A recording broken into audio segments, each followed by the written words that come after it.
gobernaron el mundo. Perplejidad ante la soberanía de Dios, Filipenses 1, versículos 1 al 2. Pablo y Timoteo, siervos de Jesucristo, a todos los santos en Cristo Jesús que están en Filipos. ¿Y con quién están? Pues están con los obispos y diáconos.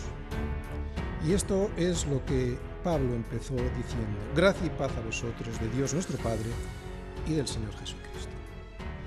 Historia y resumen de la carta a los filipenses. Historia.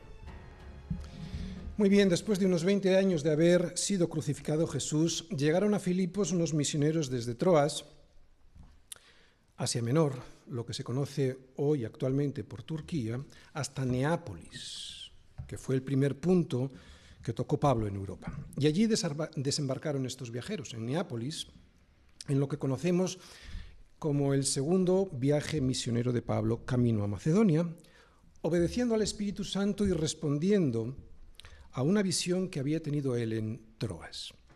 Y aquí tenemos la primera enseñanza, sin entrar prácticamente a ver los versículos de hoy. Que un pequeño grupo de hombres sin armas y que seguramente pasaron desapercibidos entre el resto de viajeros de la zona, fueron los que trastornaron al mundo entero, poniendo en jaque al Imperio Romano tan solo con un arma, con una espada, con la palabra de Dios, con la predicación del Evangelio de Jesucristo. ¿Y cuál es la enseñanza? Pues que tantas veces nosotros tenemos miedo del qué dirán o miedo de no dar la talla a la hora de presentar el Evangelio, el mensaje, y resulta que nos olvidamos de historias como esta, que consisten única y exclusivamente en rendirnos al poder de Dios y su soberanía. Este, pues, es el poder de Dios trabajando en sus hijos a través del Espíritu Santo para que la voluntad soberana de Dios se cumpla en el mundo. Lo hemos visto en la historia de Hechos 16 que acabamos de leer. Habían planeado entrar en la provincia de Asia Menor para predicar, pero la soberanía de Dios se lo impidió. Y también intentaron cruzar hacia la provincia de Bitinia, pero el Espíritu Santo no les dejó. Perplejos, ¿verdad? Se debieron quedar ante semejante soberanía de Dios que no entendían, pero a la cual obedecieron. ¿Y cómo les fue prohibido hablar la palabra en Asia? ¿Y en qué consistió la visión de Pablo para no entrar en Bitinia? Lo desconocemos. Pero también nosotros nos debiéramos quedar así. Primero, perplejos ante la soberanía de Dios, pero luego obedientes a ella para no ser un tropiezo al Evangelio y así poder hacer la voluntad de Dios.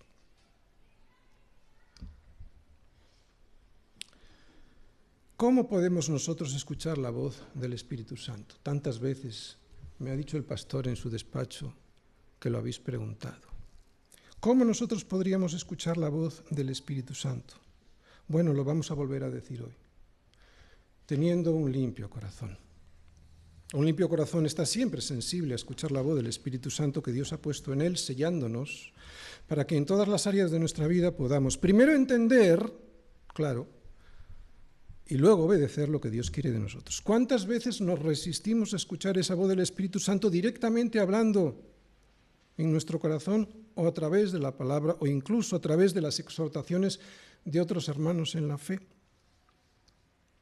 Y es aquí donde tenemos la segunda enseñanza. La primera era la soberanía de Dios. Pero la segunda es cómo podemos escuchar esa soberanía para poder hacerla. Aquí tenemos la segunda enseñanza. Ten limpio tu corazón de tu propia opinión y déjate limpiar por la palabra, por el Espíritu Santo y por la Iglesia, o sea, por tus hermanos en la fe, para poder cumplir con la voluntad de Dios en tu vida, sin andar arrastrado por el camino, sin saber por qué estás como estás. Te lo dice Epafrodito, que ha visto cómo Pablo y 3 misioneros más cambiaron la faz del mundo conocido sin más armas que la palabra de Dios. Pablo y el resto del grupo de misioneros llegaron a Filipos, ciudad sofisticada que, aunque era más pequeña que Roma, se parecía mucho a ella. Y allí pues debió cundir el desánimo porque Pablo no encontró una sinagoga en donde predicar. Lo sabéis, él siempre que llegaba a una ciudad buscaba una sinagoga y al ser invitado en esa sinagoga a compartir, a dirigirse a la congregación, pues aprovechaba para anunciarles que el Mesías que tanto tiempo llevaban esperando ya había llegado y que había llegado en Jesucristo. Pero en esta ocasión fue una gran decepción porque no había ninguna sinagoga, lo que significaba es que no había ni siquiera 10 varones judíos que posibilitaran la apertura de una de ellas. Así que estos misioneros se fueron al río, donde sabían que se reunían los pocos que hubiera, pero tampoco encontraron hombres. Lo que se encontraron fue a un grupo de mujeres orando y se sentaron a hablar con ellas. Entonces, una mujer llamada Lidia, vendedora de púrpura de la ciudad de Tiatira y que adoraba a Dios, estaba oyendo. Pero con oír no solo es suficiente, resulta que es el Señor quien abrió el corazón de ella, ¿verdad? El Señor abrió el corazón de ella para que estuviese atenta a lo que Pablo decía. Así fue, pues, el comienzo de la iglesia en Filipos, una iglesia por la que Pablo sentía un apego especial. Y empezó con una mujer que se dedicaba a la venta de púrpura. Luego se unirían algunos más, lo vemos en esta carta. Estaban 2 mujeres como Evodia y Síntique, alguien llamado Clemente, y a mí ya me conocéis, yo soy Epafrodito. Es un comienzo poco explosivo, ¿verdad? Poco espectacular a los ojos de los hombres. Sin embargo, la de Filipos fue una iglesia muy querida por Pablo. Ellos, los filipenses, siempre se preocuparon por él, y así se lo dijo a los corintios, que como eran un poco agarrados, no querían sostenerle en sus necesidades económicas mientras estuvo predicándoles allí el Evangelio en Corinto, y sin embargo, sí lo hicieron los filipenses. Así se lo dijo a los corintios, y lo podemos ver en 2 Corintios 11:9. Y cuando estaba entre vosotros y tuve necesidad, a ninguno fui carga, pues lo que me faltaba lo suplieron los hermanos que vinieron de Macedonia, o sea, que vinieron de Filipos. Oye, qué vergüenza para la iglesia en Corinto y qué honor para la iglesia en Filipos. Y lo que es peor, es una vergüenza eterna porque al día de hoy esos creyentes enfocados en sí mismos y en sus necesidades han quedado retratados para siempre en esta carta, bueno, en las Escrituras, porque estamos hablando ahora en Corintios, como unos egoístas. Fíjate lo que dice en 2 Corintios 11:8. He despojado a otras iglesias recibiendo salario de esas otras iglesias para serviros a vosotros. ¡Qué vergüenza para los corintios! Y sin embargo, la iglesia en Filipos siempre se mostró dispuesta y disponible a apoyar el ministerio de Pablo. Lo pudimos ver cuando en su tercer viaje misionero, estamos en el segundo, en Hechos 16 hemos visto el segundo, lo podemos ver también en su tercer viaje misionero, en el de Pablo, cuando en este viaje los filipenses se comprometieron a ayudar a la iglesia de Jerusalén, enviándoles una ofrenda a través de Pablo y a petición suya. Una iglesia, la de Jerusalén, diezmada y empobrecida por tanta persecución sufrida desde el apedreamiento de Esteban. Así que Pablo quería mucho a mi iglesia, y es que además en Filipos, seguro que lo sabéis, ocurrió una de las conversiones más importantes de todo el Nuevo Testamento, la del carcelero de Filipos. Así que sí, muchas cosas han sucedido allí, con Pablo y a Pablo.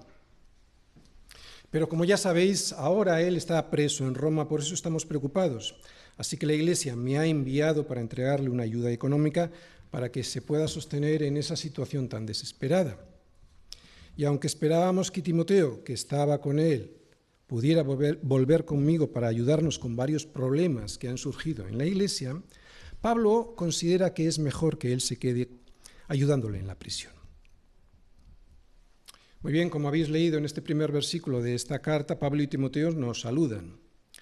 Como acabo de decir, nosotros hubiésemos preferido que Timoteo hubiese venido en vez de la carta, pero resulta que Dios, en su soberanía, ya había pensado que hoy, 2000 años después de escribirla, estaría yo, Epafrodito, leyéndola en esta ciudad de España. Sí. Así es la soberanía de Dios, soberanía que nos deja perplejos, porque si Pablo hubiese mandado a Timoteo en vez de esta carta, la Iglesia Universal, o sea, vosotros también, no hubieseis disfrutado de esta carta tan llena de gozo y de alegría y de esperanza. Así que aquí tenemos otra derivación de la misma enseñanza que al principio os dije, que la soberanía y la voluntad de Dios, que la soberana voluntad de Dios siempre es mejor que nuestra propia opinión, siempre, aunque al principio no nos lo parezca. Así que yo estoy aquí con una carta escrita con consejo pastoral y llena de esperanza y de ánimos, no solo inspirada y enviada por Dios para los discípulos en Filipos, sino para toda la Iglesia universal.